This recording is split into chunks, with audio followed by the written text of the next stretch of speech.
The privilege of a lifetime is to become who you truly are. Carl Jung spoke these words nearly a century ago, yet he might as well have been addressing you directly, sitting in your room right now, wondering why being good isn't working anymore. You've played by the rules.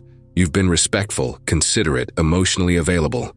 You've listened when others spoke, supported when they struggled, and put their needs before your own. You've been exactly what society told you a good man should be.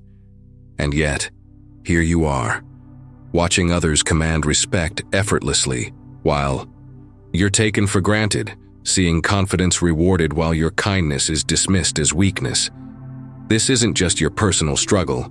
This is the crisis of modern masculinity that Jung predicted decades before it became obvious to the rest of us. He saw men becoming increasingly confused about their role in the world, abandoning their authentic nature in favor of what he called persona, the mask we wear to be socially acceptable. Jung warned us about this exact trap. He understood that our greatest danger isn't becoming evil. It's remaining unconsciously good. There's a profound difference between genuine goodness and what he called inflated virtue. The kind of goodness that comes not from strength and choice, but from fear and social conditioning. The uncomfortable truth is this: the world doesn't respect good men anymore because most good men aren't actually good. They're just compliant.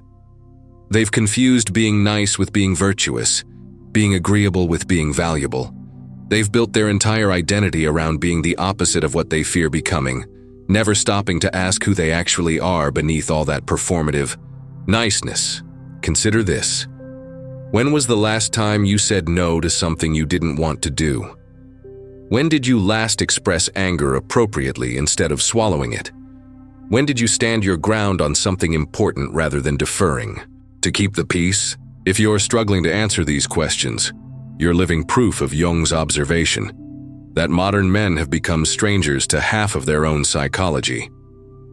Jung saw this coming. He watched men surrender their authentic selves to become acceptable versions of masculinity, trading their power for approval, their authenticity for safety. He knew that a man who defines himself only by what he's not aggressive, not selfish, not demanding, would eventually become nothing at all. This isn't about becoming cruel or abandoning compassion. This is about understanding that true goodness requires something our culture has forgotten how to teach: sovereignty over yourself. It's about recognizing that the path to authentic virtue runs directly through the conscious integration of everything you've been taught to reject about masculinity. The good man's tragedy is that he's trying to solve a 21st century problem with 19th century solutions. The world has evolved, but his understanding of goodness hasn't. He's still operating from a framework that assumes virtue means self-denial, that strength means silence, that being a man means being whatever others need him to be. Jung understood something that most men today have forgotten. You cannot give what you do not possess. You cannot love others authentically if you haven't learned to respect yourself. You cannot be genuinely kind if you're afraid to be anything else. And you certainly cannot command respect in a world that has learned to distinguish between authentic power and performative niceness. Carl Jung revolutionized our understanding of human psychology by introducing a concept that makes most people uncomfortable: the shadow. The shadow represents everything about ourselves that we've rejected, repressed, or refused to acknowledge. For the modern good man, the shadow isn't filled with evil impulses. It's filled with power, anger, assertiveness, and the capacity to say no without guilt. Here's what Jung understood that most men today don't: what you resist persists, and what you don't integrate, you project. The good man who has rejected his own assertiveness will unconsciously be drawn to aggressive people, then resent them for having what he lacks. The man who has buried his own desires will be attracted to selfish people, then feel bitter about being taken advantage of. We don't just attract what we are, we attract what we refuse to become. This is why being good isn't enough anymore. The world has evolved to recognize authentic power, and authentic power requires integrating your shadow, not pretending it doesn't exist. When you reject half of your psychological reality, You don't become virtuous. You become incomplete. Think about the men you actually respect, not the ones you think you should respect, but the ones who command your genuine admiration. They possess what Jung called integrated masculinity. They can be gentle without being weak, kind without being naive, accommodating without being submissive. They've learned to access their full range of human responses, not just the socially acceptable ones. These men understand something that the perpetually nice guy doesn't. Boundaries aren't walls. They're the foundation of genuine relationships. They know that saying no when you mean no makes your yes meaningful. They've realized that anger isn't the enemy of love. It's often love's most passionate expression. The good man's tragedy is that he's trying to be half a person in a world that demands wholeness. He's like a musician playing only the white keys, wondering why his song lacks depth and resonance. The shadow isn't your enemy. It's the missing notes that turn noise into music. But here's where it gets interesting.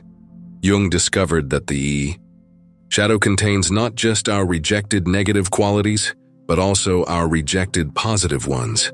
Many good men have also banished their ambition, their leadership potential, their capacity for healthy competition.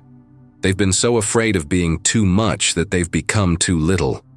The modern good man often suffers from what Jung would recognize as negative inflation, an unconscious identification with being small, harmless, and non-threatening. This isn't humility, it's a form of pride disguised as modesty. It's the pride of being better than those aggressive, ambitious, self-serving people, never recognizing that this moral superiority is itself a form of unconscious arrogance. Jung understood that the path to authentic goodness runs directly through the acceptance of your capacity for its opposite. You cannot choose to be good if you've never truly confronted your ability to be otherwise. Choice requires options, and options require acknowledging the full spectrum of who you are. This is why shadow work isn't about becoming dark. It's about becoming real. It's about trading the exhausting performance of perpetual niceness for the sustainable authenticity of conscious choice. When you know you could be ruthless but choose to be kind, your kindness has weight. When you could dominate but choose to collaborate, your collaboration has value. When you could take but choose to give, your generosity has meaning. The shadow doesn't make you evil. Ignoring it does. When you pretend you don't have selfish impulses, you become unconsciously manipulative. When you deny your aggressive instincts, you become passive-aggressive. When you reject your power, you become subtly controlling through helplessness. Jung's invitation isn't to act on every shadow impulse. It's to acknowledge them, understand them, and integrate them consciously. The goal isn't to become selfish, but to become someone whose selflessness is a choice rather than a compulsion. The aim isn't to become aggressive, but to access your aggression in service of protection and justice, rather than letting it fester in resentment and passive resistance. Here's where Jung's insights become particularly relevant to modern men. He identified how we unconsciously project our undeveloped aspects onto others, particularly onto women. Jung called this the anima projection, the way men unconsciously seek their missing feminine qualities in external relationships rather than developing them internally. The modern good man has fallen into this trap completely. He's outsourced his emotional validation, his sense of worth, and even his decision-making to the women in his life. He doesn't develop his own intuition because he relies on her to be intuitive. He doesn't learn to nurture himself because he expects her to be nurturing. He doesn't cultivate his own emotional intelligence because he assumes that's her job. This creates an exhausting dynamic where women are forced to carry the emotional labor for relationships while men remain perpetually dependent. The good man thinks he's being respectful by deferring to feminine wisdom, but he's actually being unconsciously manipulative, using his underdevelopment as a way to maintain dependency. Consider how this plays out in modern relationships. The good man doesn't make decisions. He asks his partner what she thinks he should do. He doesn't process his emotions. He expects her to help him figure out what he's feeling. He doesn't take responsibility for the relationship's emotional climate. He assumes that's naturally her domain. Then he wonders why she seems tired, frustrated, or emotionally distant.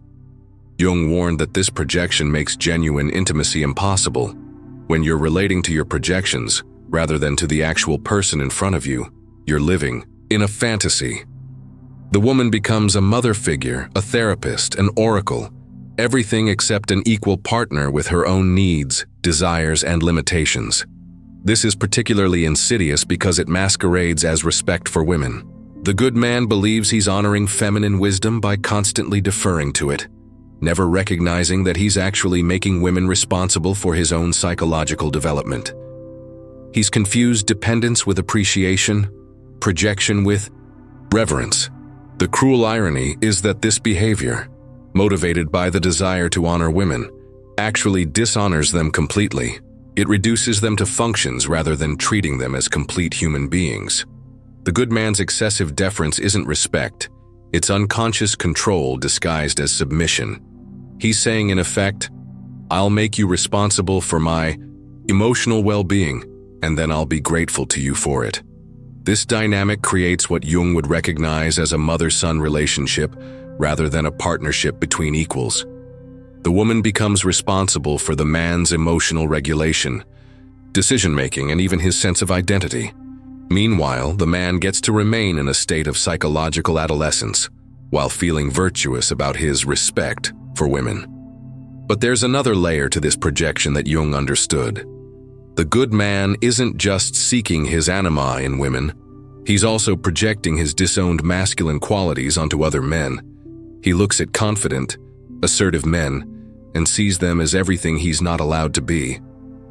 He simultaneously envies and judges them, never recognizing that they possess integrated aspects of masculinity that he's rejected in himself. This creates a painful split where the good man feels superior to other men morally, while feeling inferior to them practically. He can't understand why women are attracted to men who seem less enlightened than he is, never realizing that what he calls enlightenment, others might call emotional immaturity disguised as sensitivity. Jung understood that true partnership requires two whole people, not one person and their emotional support system. When you develop your own emotional intelligence, your own intuition, your own capacity for both strength and tenderness, you stop being a burden disguised as a blessing. You become someone worth choosing, not someone who needs to be saved. The path forward isn't to stop appreciating feminine qualities. It's to develop them within yourself while maintaining your masculine center. Jung called this the integration of the anima, and it's one of the most important developmental tasks a man can undertake. When you can access your own emotional intelligence, your own nurturing capacity, your own intuitive wisdom, you bring completeness to relationships rather than seeking completion through them. Jung's solution to this modern predicament wasn't to abandon goodness. It was to develop what he called conscious masculinity. This means becoming good by choice rather than by default, from strength rather than from weakness, from integration rather than from fear. The path begins with what Jung termed individuation, the lifelong process of becoming who you actually are, rather than who you think you should be. For men, this means reclaiming the disowned parts of their psyche, their anger, their ambition, their capacity to disappoint others, their right to take up space in the world. But let's be clear about what this doesn't mean. This isn't a call to become selfish, cruel, or dominating. Jung wasn't advocating for a return to some primitive version of masculinity. He was calling for something far more sophisticated, the conscious integration of all aspects of the masculine psyche in service of authentic goodness. A man who has integrated his capacity for aggression doesn't become violent. He becomes protective. His aggression becomes a sword he can draw when justice demands it, not a weapon he swings unconsciously when he's frustrated. A man who has accepted his selfish impulses doesn't become narcissistic. He becomes self-caring. He learns the difference between healthy self-interest and destructive selfishness. A man who has embraced his potential for ruthlessness doesn't become heartless. He becomes discerning. He can make difficult decisions without being cruel about them. He can end relationships that aren't working without unnecessary drama. He can fire people when necessary without enjoying their pain. This is the paradox that Jung understood, and that modern men struggle with. Authentic goodness requires the conscious integration of its opposite. You cannot be genuinely kind if you're afraid to be firm. You cannot be truly generous if you're incapable of being selective. You cannot be authentically loving if you're terrified of disappointing people. The journey from unconscious goodness to conscious virtue requires what Jung called holding the tension of opposites. Instead of resolving this tension by choosing one side or the other, you learn to contain both possibilities and choose consciously in each moment. This is what creates depth, authenticity, and real strength. Consider how this might transform the way you show up in the world. Instead of being automatically agreeable, you become selectively agreeable, saying yes when you mean it and no when you don't. Instead of being reflexively helpful, you become strategically helpful, offering assistance where it's needed and welcomed rather than where it makes you feel needed. Instead of avoiding conflict at all costs, you engage with conflict consciously. Thus, addressing problems directly when they need to be addressed and letting go when engagement isn't productive. Instead of seeking approval constantly, you seek alignment with your values and let approval be a byproduct rather than a goal. This transformation requires what Jung called the moral courage to be yourself. It means accepting that some people will misunderstand your growth, that some will prefer the old version of you that was easier to manage. It means recognizing that authentic relationships might be fewer in number, but infinitely deeper in quality. The integrated man becomes what Jung called a carrier of consciousness, someone who brings awareness to situations instead of simply reacting to them. He becomes someone who can hold space for complexity instead of defaulting to simple solutions. He develops what Jung termed differentiated consciousness, the ability to see nuance, to respond appropriately to different situations, to be both strong and gentle as circumstances require. This is why being a good man isn't enough anymore. The world needs men who are consciously good, not unconsciously compliant. It needs men who can set boundaries without cruelty, who can be generous without being depleted, who can be strong without being dominating. It needs men who have done the inner work to become whole human beings, rather than partial people trying to be virtuous through limitation. Jung understood that when a man stops living from his projections and starts living from his authentic center, he becomes capable of the kind of love and leadership the world desperately needs. He becomes someone who can see people clearly rather than through the lens of his own unmet needs. He becomes someone who can give freely rather than compulsively, who can receive gracefully rather than desperately. The path isn't easy, but it's necessary. As Jung wrote, everything that irritates us about others can lead us to an understanding of ourselves. Your frustration with being overlooked, undervalued, or taken for granted isn't a sign that the world is broken. It's a sign that you're finally ready to become whole. The question isn't whether you should be good. Goodness remains one of the highest human aspirations. The question is whether you'll choose conscious goodness or remain trapped in unconscious compliance. The choice, as Jung always insisted, is yours to make.